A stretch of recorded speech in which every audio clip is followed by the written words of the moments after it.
All right, listeners, buckle up. Today we're diving headfirst into a fascinating world. We're talking dog brains. Dog brains, you say? Sounds intriguing. It is. We're dissecting a 2024 study from the Journal of Comparative Neurology. And let me tell you, it's packed with some seriously cool insights. Oh, I love a good deep dive into neuroanatomy. What's this study all about? It's exploring the link between a dog's skull shape and its brain structure. Really? So, how those adorable snouts and flat faces actually relate to what's going on inside those furry heads? You've got it. It turns out there's a lot more to it than meets the eye. I bet. I mean, even with a quick glance at different dog breeds, you see so much variation in head shapes. Exactly. Think about a bulldog versus a greyhound. About as different as you can get, right? Night and day. Those short, boxy bulldog heads compared to the long, sleek greyhound skulls. And that diversity is largely due to us, humans. Centuries of selective breeding, emphasizing certain physical traits. We've shaped those canine features, and those head shapes are a big one. Absolutely. But here's the question that got this study's gears turning. Could those human-driven changes in skull shape actually be reflected in the brain itself? Now, that's a fascinating question. It makes you wonder, if we've been sculpting the outside, have we unintentionally been shaping the inside too? That's what these researchers wanted to uncover. So how did they go about tackling this skull-brain puzzle? Well, they started with a fundamental concept in craniometry, the cephalic index. Cephalic index. Okay, that rings a bell, but refresh my memory. What exactly is that again? It's essentially a ratio. You take the width of a dog's skull and divide it by its length. Ah, so it's a way to quantify just how boxy or how elongated a dog's head is. Exactly. So a bulldog with its wide, short skull would have a high cephalic index, right? Right. And at the other end of the spectrum, a greyhound, known for that long, narrow head, would fall on the lower end of the cephalic index scale. Perfect. Now, what sets this study apart is that they didn't just stop at the external skull measurements. You went deeper, huh? They did. They focused on the neurocranium. The neurocranium. For those of us who haven't brushed up on our anatomy lately, remind me what that is again. It's basically the bony case that surrounds and protects the brain. Ah, the brain's very own personal vault. Exactly. And they developed a special index for that, too, the neurocephalic index. Okay, so like the cephalic index, but measured from the inside. Precisely. And guess what they found? A strong correlation between the two. Meaning a dog's external head shape actually does give clues about its internal brain case dimensions. That's really interesting. So a bulldog's smushed face doesn't just mean a shorter snout. It also translates to a differently proportioned brain case compared to, say, a greyhound with its roomier skull. Exactly. So how did they actually go about studying these brains? I mean, beyond just measurements, did they have a lab full of dog brains on ice? Thankfully, no. They turned to MRI scans from 79 dogs of various breeds. Humane and high tech. I like it. Right. And it's worth noting that these scans were taken for clinical reasons, not specifically for the study, and none of the dogs had any visible brain abnormalities. Okay, so a good, diverse sample. Still, comparing brain scans across all those breeds with their unique features must be incredibly complex. How do they make sense of that data? Well, this is where things get really cool. They used a technique called voxel-based morphometry. Voxel-based? But now, sounds complicated. It's pretty complex, but essentially, imagine dividing each dog's brain scan into a grid of tiny 3D cubes, almost like microscopic Lego blocks. So they turned brain scans into digital Lego models. In a way, yes. And by comparing the size and arrangement of these Lego blocks across the different breeds, they could pinpoint how the brain anatomy varied in relation to those skull shapes. Clever. High-tech brain mapping, all thanks to computer analysis. So what did they find within those meticulously analyzed brain scans? What they found, particularly when it came to dogs at opposite ends of the head shape spectrum, those brachycephalic and dolichocephalic dogs, was really remarkable. Brachycephalic and dolichocephalic, those are some fancy terms. Before we get lost in the jargon, remind us who those dogs are again. Right. We've got our terminology down pat by now. So brachycephalic dogs are those with the shorter, flatter faces, like our bulldog and pug friends. And dolichocephalic, that's our long-nosed crew, greyhounds, Afghan hounds, that type. You got it. So the researchers zoomed in on the brains of these two groups, the flat-faced and the long-nosed, and what they found was really intriguing. Okay, so spill the beans. What's going on inside those brachycephalic brains?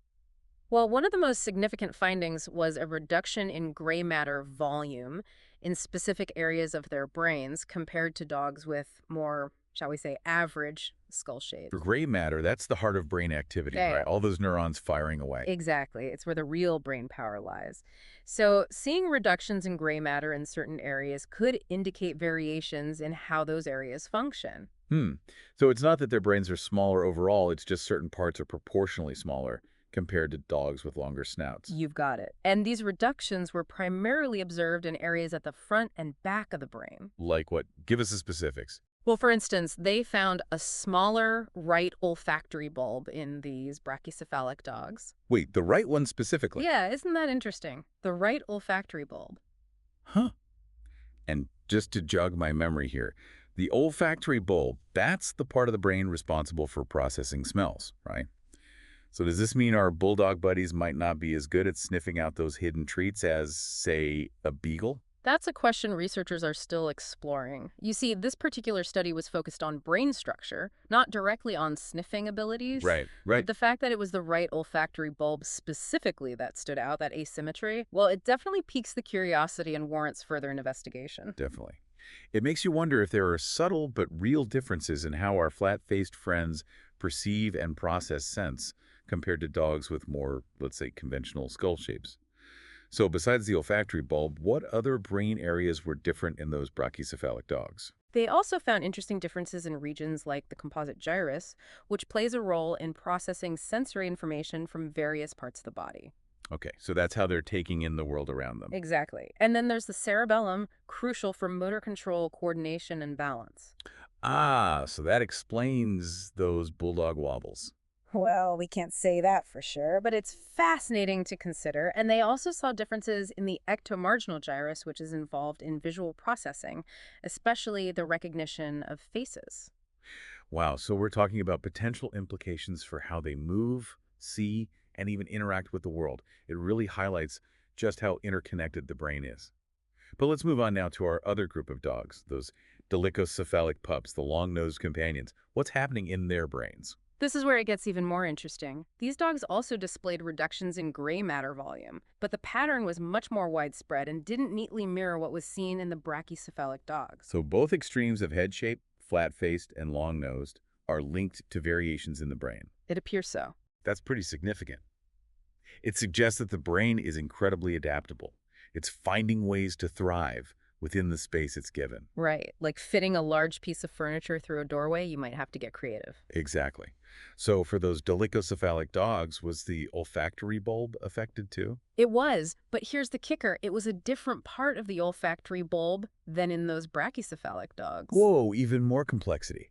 You're telling me that even though both groups showed changes in the same general area, the specifics were different, which hints at potentially different functional impacts. You got it. It's not a one-size-fits-all situation. Fascinating.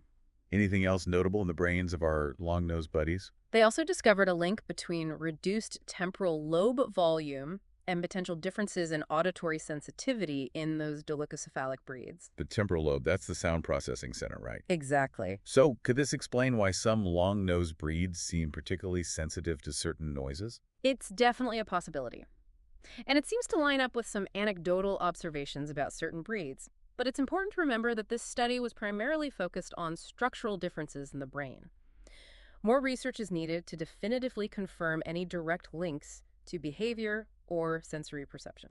Makes sense. It's like this research has opened a door to a whole new understanding of how those seemingly simple variations in head shape could reflect really profound differences in brain structure. It's paradigm-shifting stuff. It really makes you think, doesn't it? I mean, we've been talking about these fascinating variations in dog brains, but it also raises some important questions, especially for those breeds with more extreme head shapes like we've been discussing. It does make you wonder about the implications, right? Exactly. If these differences in brain structure, these variations, actually translate to differences in how these dogs experience the world, how they behave, Yeah. well, something we need to consider. Absolutely. I mean, this study focused primarily on the anatomical differences, the structure of those canine brains, but it definitely opens up a whole new avenue of questions about potential functional consequences. And that has implications for how we think about dog breeding going forward. Absolutely. I mean, for centuries, we've been emphasizing certain aesthetic traits, like those flat faces that are so popular in some breeds. But are we inadvertently contributing to potential health issues or even compromising their well-being in ways we hadn't even considered by focusing on those external features? It's a crucial point, and it's a delicate balance, right? Because this research didn't directly assess the health or welfare of those specific breeds, but it highlights, really underscores the need for further research in this area. We need to deepen our understanding of these potential implications. It's a call for responsible breeding practices, wouldn't you say? Absolutely. And for us as pet owners, it's about making informed choices.